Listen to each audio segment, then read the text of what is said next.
Sam अपने माँ से झगड़ा करके घर से बाहर निकल जाता है। सैम चलते चलते वहाँ एक घना जंगल में पहुँच जाता है। तभी सैम देखता है एक बड़ा सा पेड़ उसके सामने है और वह सैम को अपने पास बुला रहा है। आओ आओ मित्र, यहाँ आओ। सैम यह आवाज़ सुनकर काफ़ी ज़्यादा डर जाता है। डरो मत मित्र, मैं तुम्हें ढेर सारा खजाना दूंगा। आओ मेरे पास आओ, मेरे दरवाजे के अंदर आओ। सैम घबराते हुए पेड़ के पास जाता है तो वह पेड़ का दरवाज़ा खुल जाता है। आओ मेरे अंदर आओ मित्र, क्या तुम्हें ढेर सारा खजाना नहीं चाहिए? हाँ, मुझे ढेर सारा खजाना चाहिए। तो फिर सोच क्या रहे हो मित्र, दरवाजा खुला है, अंदर आओ और ढेर सारा खजाना ले जाओ। सैम पेड़ की बातों में आ जाता है और खजाने के लालच में पेड़ के अंदर चला जाता है। पेड़ के अंदर सैम देखता है हर तरफ खजाना ही खजाना है, जिसे देखकर सैम आश्चर्यचकित रह जाता है। इतना सारा खजाना अगर मुझे मिल जाए तो मैं माला माल हो जाऊंगा और पूरी जिंदगी बैठकर खाऊंगा। बहुत सारा खजाना देखकर सैम खुशी के मारे पागल हो जाता है। उसके बाद जब सैम खजाने को हाथ लगाता है तो उसके सामने एक बड़ा सा राक्षस प्रकट हो जाता है, जिसे देखकर सैम डर जाता है। अरे अरे, ये राक्षस कहाँ से आ गया? सैम जल्दी से पेड़ के बाहर जाने लगता है तो तभी पेड़ का दरवाजा बंद हो जाता है।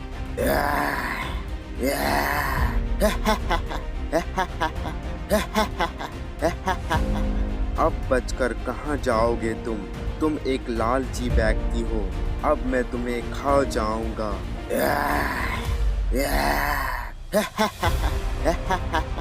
नहीं नहीं, मुझे छोड़ दो, मुझे मत खाओ। मैं आज के बाद से कभी लालच नहीं करूंगा, मुझे छोड़ दो। राक्षस सैम को उठाकर खाने लगता है। मुझे छोड़ दो।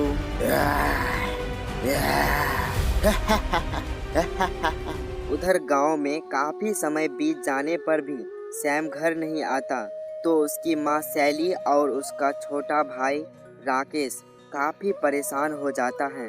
कितना समय हो गया है, पता नहीं कहाँ चला गया, अभी तक लौट कर नहीं आया। पता नहीं किस हाल में होगा मेरा बेटा सैम। माँ, आप परेशान मत हो, शायद अभी भी सैम भैया नाराज होंगे, पर जैसे ही उसकी नाराजगी खत्म होगे वो वापस आ जाएंगे। माँ, आप बिल्कुल ही परेशान मत हो। मैं थोड़ा सा क्या डांट दिया, इसका मतलब मेरे बेटे से मुझे प्यार नहीं है जो वो इस तरह नाराज होकर चला गया।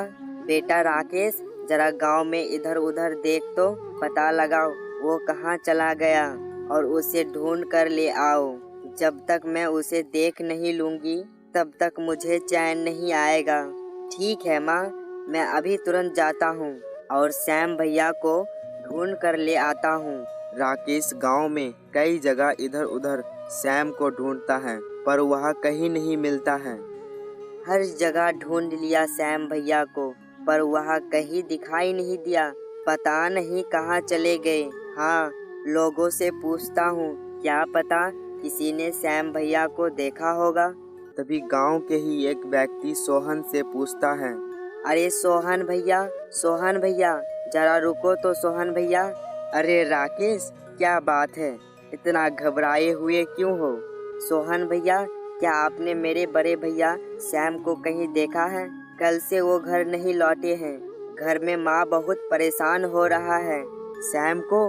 हाँ, देखा तो है, काफी परेशान और गुस्से में लग रहा था वो। मैंने उसे पूछा भी पर उसने मुझसे अच्छे से बात भी नहीं की और चला गया।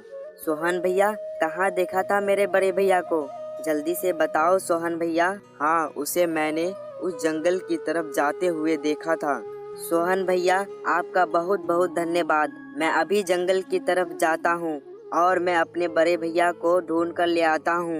राकेश अपने बड़े भैया को ढूंढते ढूंढते उसी जंगल की तरफ चला जाता है। तभी उसी पेड़ के पास पहुंच जाता है। पेड़ का दरवाजा खुल जाता है। वह पेड़ राकेश को भी अपनी ओर बुलाने लगता है। आओ मित्र, मेरे पास आओ। देखो, मुझ में एक दरवाजा है। इस दरवाजे के अंदर आओ, मैं तुम्हें ढेर सारा खजाना दूंगा। आओ, मेरे अंदर आओ। राकेश भी पेड़ की बातों में मोहित होकर उसके अंदर जाने लगता है। तभी अचानक वहाँ पर एक साधु बाबा आ जाता है और वह राकेश को रोकता है। रुक जाओ बेटा, इस पेड़ के अंदर मत जाओ। लेकिन क्यों साधु महाराज, आप मुझे इस पेड़ के अंदर जाने से क्यों रोक रहे हो? बेटा, ये पेड़ एक राक्षसी पेड़ है। ये तुम्हें धन की लालच देकर अपने अंदर बुलाएगा। इस पेड़ के अंदर एक राक्षस का वास है जो मनुष्य को कैद कर देता है। अपना भोजन बनाने के लिए इस तरह धन का लालच देकर इस राक्षस ने कई मनुष्य को अपना शिकार बनाया है। बेटा, एक दिन पहले की ही बात है, तुम्हारी तरह एक व्यक्ति इसकी बातों से मोहित हो गया। जब तक मैं उसे रोकना चाहा, तब तक वह इस पेड़ के अंदर चला गया। साधु महाराज की बातें सुनकर राकेश साधु से पूछता है। साधु महाराज, क्या उन्होंने नीले रंग की शर्ट और धोती पहनी थी? हाँ बेटा, बिल्कुल ऐसा ही व्यक्ति था वो। पर तुम उसे कैसे जानते हो? साधु महाराज, वो मेरे बड़े भैया सैम हैं। उन्हीं की तलाश में ही तो मैं इस जंगल में आया हूँ। साधु महाराज, मुझे अपने भैया को बचाना है, कुछ कीजिए। ठीक है बेटा, मैं तुम्हें एक उपाय बताता हूँ। अगर वो राक्षस ने तुम्हारे बड़े भैया को अभी तक अपना शिकार नहीं बनाया होगा और वह जीवित होगा, तो इस उपाय से अपने बड़े भैया को बचा भी लोगे। उस राक्षस का अंत भी हो जाएगा। परंतु बेटा, पेड़ के अंदर जाकर लालच बिल्कुल ही मत करना। खजाने को बिल्कुल ही मत छूना, वरना तुम राक्षस को नहीं मार पाओगे। ठीक है साधु महाराज, मैं ऐसा ही करूँगा। कृपया आप मुझे उस राक्षस को मारने का उपाय बताइए। साधु राकेश को राक्षस को मारने का उपाय बताता है। बेटा, अब तुम इस पेड़ के अंदर जा सकते हो। जैसा मैंने बताया है वैसा ही करना। साधु के बताए अनुसार राकेश पेड़ के अंदर चला जाता है तो देखता है वह हर तरफ ढेर सारा खजाना ही खजाना है। तभी पेड़ की आवाजें आती हैं।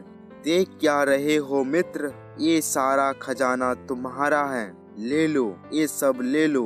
पेड़ की बातों से राकेश एक पल के लिए मोहित हो जाता है और खजाने को छूने वाला होता है। तभी अचानक उसे साधु की बातें याद आ जाती है। नहीं, ये मैं क्या करने जा रहा था? मुझे इस राक्षसी पेड़ के बातों में नहीं आना है। मुझे लालच नहीं करना है। मैं इस खजाने को हाथ नहीं लगा सकता हूँ। मुझे अपने भैया को भी बचाना है। ये सोचकर राकेश अपने भैया को आवाज लगाता है और उसे ढूंढता है। सैम भैया, सैम भैया, कहाँ हो आप? क्या आपको मेरी आवाज आ रही है? क्या आप मेरी आवाज सुन पा रहे हो? मुझे आवाज दो सैम भैया। तभी सैम की आवाज आती है। राकेश, मेरे भाई, मैं यहाँ हूँ। सैम की बातें सुनकर राकेश सैम के पास चला जाता है और देखता है सैम एक रस्सी से बंधा हुआ है। राकेश, मेरे भाई, मुझे बचा लो। मैं लालच में आ गया था और उस खजाने को हाथ लगा दिया।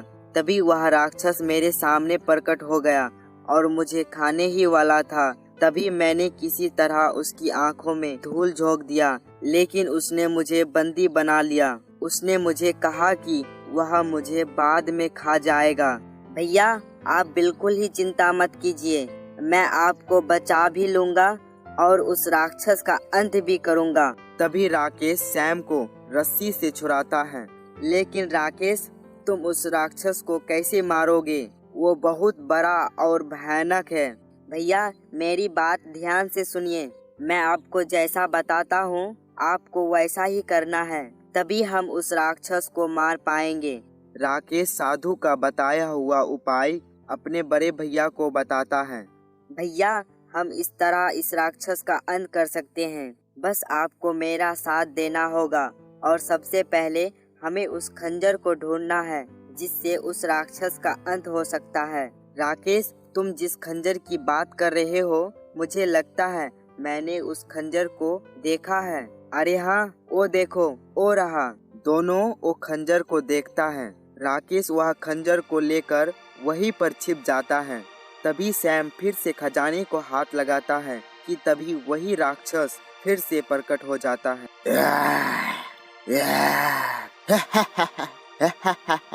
तुमने फिर से खजाने को हाथ लगाया, अब मैं तुम्हें खा जाऊंगा। राक्षस, तू ना अब मुझे खा पाएगा और ना ही किसी और को। अब तेरा खेल खत्म।